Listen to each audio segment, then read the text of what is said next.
All right. So my name is Michael DeLu. Today is Tuesday, October 11th. This is episode 104 of PullUpDaTape. And I'm really excited to be doing my podcast today because, man, I live for days like this. I live for late nights, early mornings, whenever I'm doing my podcast, whatever the case may be.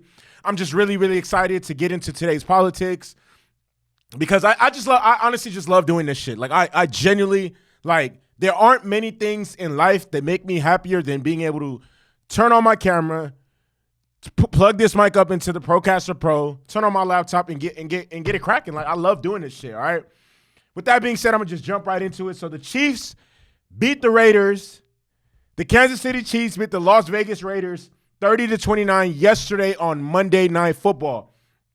And my immediate reaction to the game I watched was, this is exactly why the NFL is king. This is exactly why the NFL is the number one professional sport in this country. Games like what we've seen yesterday, week 5, right? Divisional game, and everyone knows divisional games are the best fucking game. Look at Sunday Night Football, the Ravens and the Bengals, great game. Monday Night Football, the Chiefs and the Raiders, great game. That shit felt like a fucking playoff game. It's so rare. It is so rare that you get games that genuinely feel like they have a postseason atmosphere, postseason feel, or whatever, postseason vibes in the regular season. It's so hard to come by, and the NFL is able to do that every single week. Majority of the primetime games are always good games. Majority of them are always good games. It's rare that you see stinkers like the fucking Broncos and the Colts. Like, that shit was fucking pitiful. All right, but not this game. As I said, it was an amazing game for the right reasons. It was just a great game to watch, honestly. As a neutral and, as just a lover of good football, I was impressed. I was genuinely just happy. And this is the team that left. One team walked away 4-1, the other team walked away 1-4. You wouldn't have known that based on the game that you watched yesterday. But Patrick Mahomes and Travis Kelce, man, they got big balls. They were down 17 points. They never stopped believing. They never stopped fighting. They never stopped executing, and they gutted out a victory. I want to give credit to where credit is due. Eric Bieniemy, Andrew. Yeah, his name probably is Andrew. Andrew Reid, Patrick Mahomes, Travis Kelce, the entire Chiefs offensive line. Man, their execution in the red zone yesterday was perfect.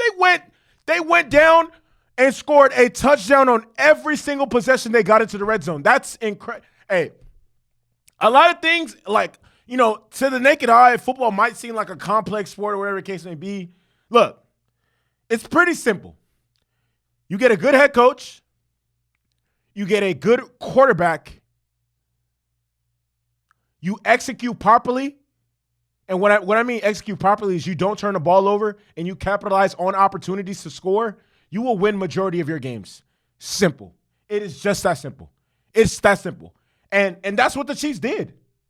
The Chiefs, you know what I mean? Like, the Chiefs, I don't know. Maybe because of who they are and the situations they've been through, a 17-point lead that a lot of teams might just, like, look at as, damn, like, bro, we just got blitzed out of our – they just look at it as, like, you know what? Okay, can you guys put up another 17 points without us scoring? Can you do that? If not, we're going to storm back and we're going to win and we're going to beat you. And that's exactly what they did. Patrick Mahomes was 29 of 43 for 292 yards, 4 touchdowns. Jerry McKinnon, he actually looked really, really solid. He was running the ball 8 carries, 53 yards. Marquez Valdez-Scantling, 6 receptions, 90 yards. McCole Hardman, 4 receptions, 73 yards. Travis Kelce has 7 receptions for 25 yards. But the biggest kicker is the fact that he had 4 fucking touchdowns. 4 touchdowns. That was the biggest thing. And in my head, I was just like, wow. There he is. Patrick Mahomes dropped back, finds Travis Kelce, touchdown. I'm like, okay, I've seen that shit 4 times. I'm like, wow. So overall, great job. And then also, I want to give a shout out to the Chiefs defense. They're not the strongest unit or whatever the case may be, but outside of Devontae Adams' incredible touchdown in the fourth quarter, the Chiefs defense, for majority of the second half, held the Raiders in check. Even though Josh Jacobs did, they didn't in the second half, they got bent, but they didn't break. Because aside from that one touchdown pass, because I mean the Raiders went into the half up 17-10, and they only scored the field goal and Devontae Adams touchdown. That shit was incredible. But to the Raiders, man, I don't know exactly what it is, but the word, like when I talk Raiders, I have to emphasize the word decisions. Decisions.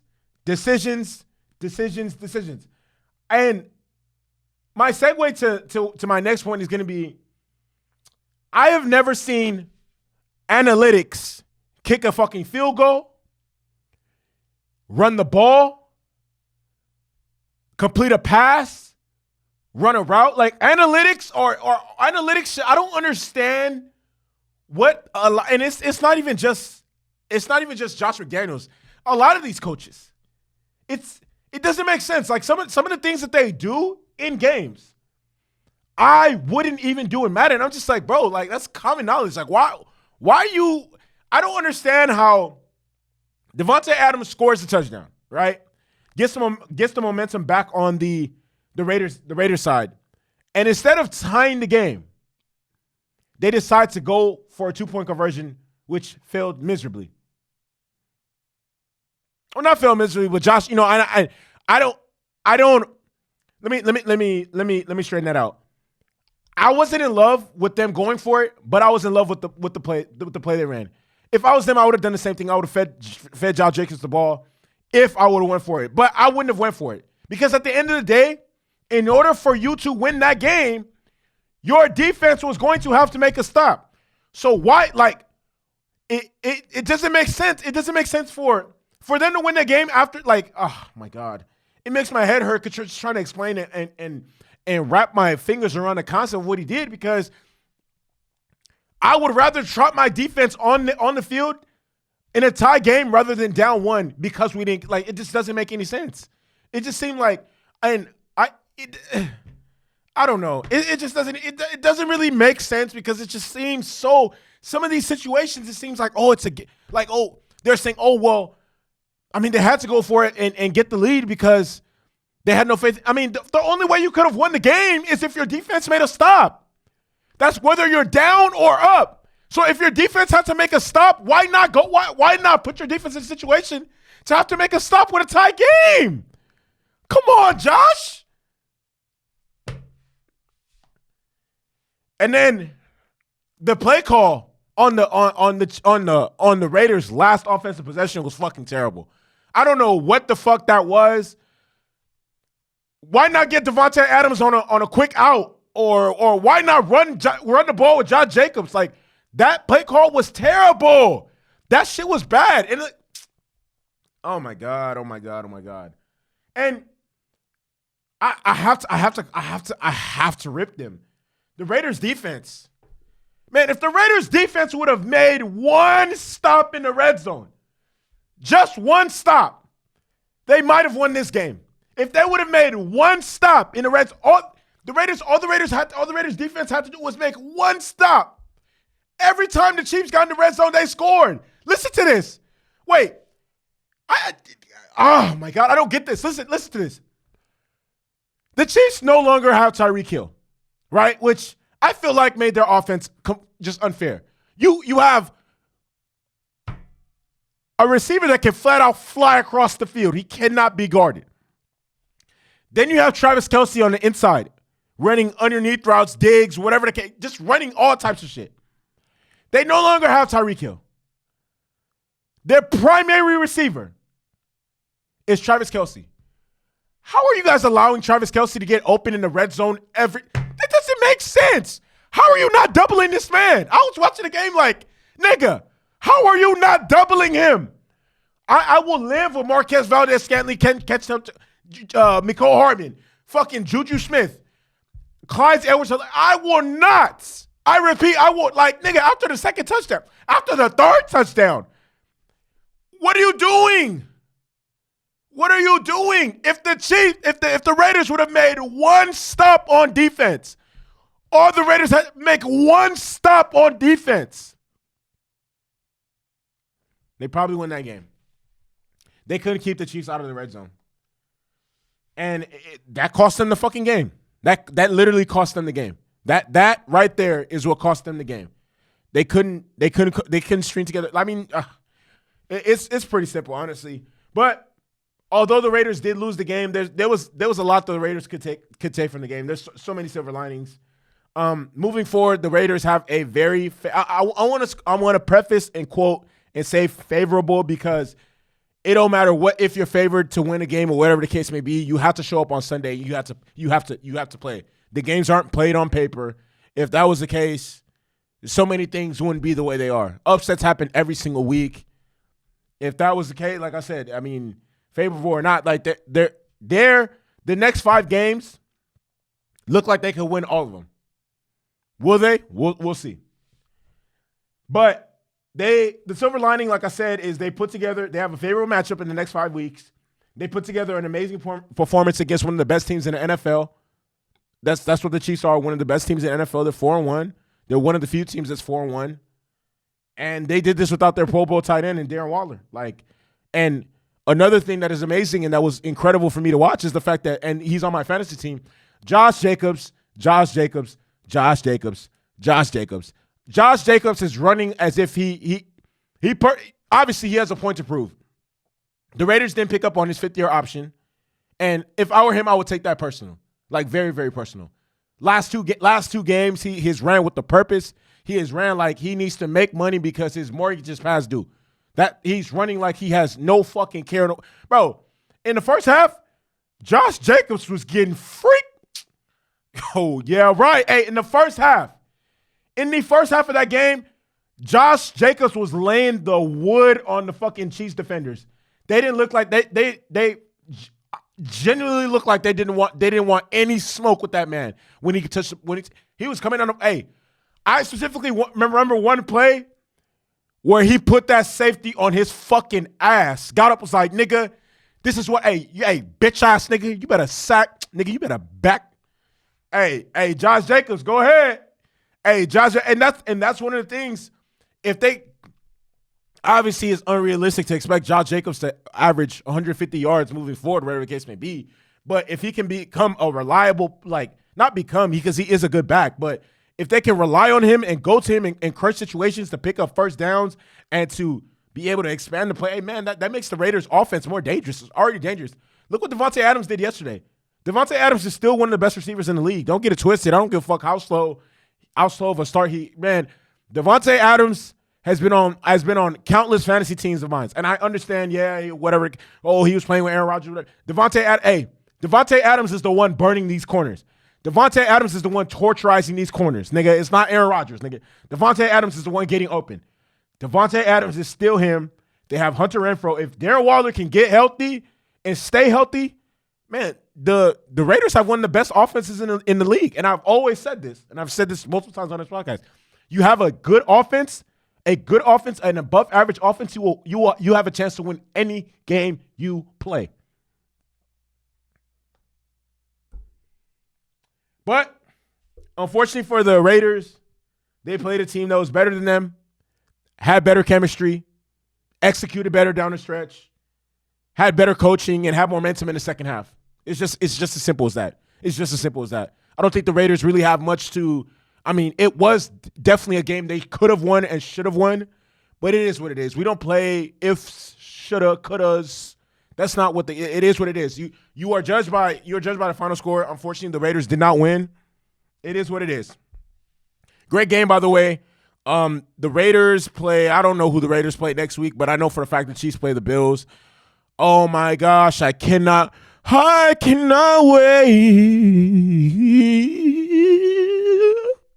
to see that fucking game. I can't fucking wait. Oh, that's going to, hey, what I tell you, get your popcorn ready. Get your popcorn ready. Get your popcorn ready. And to my next topic, which is really dope, and I'm so excited to. Obviously, this doesn't come as a shock or whatever the case may be, but I want people to understand the severity of the situation. So, LeBron, Raymond James, Jr., a.k.a. Bronny, 18-year-old, 4-star combo guard, Sierra Canyon. It was announced that yesterday he signed with Nike. Signed an NIL deal with Nike. The first one that he's gonna sign. I know he's gonna sign a bunch. He's probably gonna sign one with Pepsi. I don't know, man. He might already have an NIL deal with, because I know he has his own draws with PSD, and I think he has some sort of brand whatever with what's that shit called, FaZe Clan. But he signed with Nike yesterday, and that's big. That's massive. I mean, obviously his dad has been signed to Nike since 2003. They've collabed on 20 different shoes. I mean, LeBron has a lifetime contract with Nike. LeBron is LeBron is one of Nike's highest earners. He earns them a lot of money. I mean, I think he still doesn't earn them as much as Cristiano Ronaldo has earned them in the same time span. Because obviously soccer is a bigger sport. But this is massive for Bronny. I mean, and it doesn't come as a surprise because, I mean, I think the real surprise would have been if he signed for Adidas or whatever the case may be, but I didn't think that was going to happen. I think Bronny knew what the fucking deal was from the jump. But this is big because, a lot of people are going to say, yeah, he got this because of Bron. Yes, that's very true. But think about it. If he wasn't a good athlete and ranked and didn't have the opportunity to become an NBA player, he wouldn't be getting signed to Nike and get an NIL deal. So that's a credit and testament to the work he's put into his game, the player that he's been able to become, and the fact that, he's on the right path. I mean, whether he's going to be a one and done, that's left to be seen or to be said or whatever the case may be. I'm not one to pass. I'll be able to predict maybe at the end of the season or midway through his senior year of high school hoops or whatever the case may be. But and it wasn't just him. Nike also signed like 3 or 4 other kids that are Bronny's age and that should be graduating high school within the next year. So, credit to all those kids. Juju Watkins was one of them. I can't remember the other people's names, but, shout out to Bronny anyways, because he's not getting that without putting in the work and becoming a 4/5-star recruit, whatever the case may be, because that's not easy to do. It's not easy to become a 5-star recruit. It's not easy to become a 4-star recruit. It's not easy to get a D1 offer to college. It's not easy to become a lottery pick. It's not easy to get drafted. Like the NBA, there's, and we've seen countless examples of this. Like, first of all, look, Michael Jordan's kid never got to the NBA. Never. Look how hard, just because your dad is whatever the case may be, that's not guaranteed. Man, when it comes to professional sports, that doesn't guarantee you shit. You're going to have to work your ass off, outwork everyone else to get opportunities that you deserve and that you want. Simple as that. I mean, that's typically how things, it helps being the son of a billionaire or whatever the case may be. Connections help, but at the end of the day, you cannot cheat the fucking grind. You can't cheat the grind. The grind will outlast anyone. You can't cheat the grind. It's simple. Simple as that. But with that being said, that concludes episode 104. I hope everyone listening enjoys the rest of the day. Long live my brother. I miss you every single day. Long live Kobe. Long live Gigi. Long live Pop. Whoa. Long live Nip. Long live Font. Free Chef G. Free Pooh Shiesty. It's comeback season. You already know what the fucking deal is. Free the real, keep the rest. I'm out this bitch.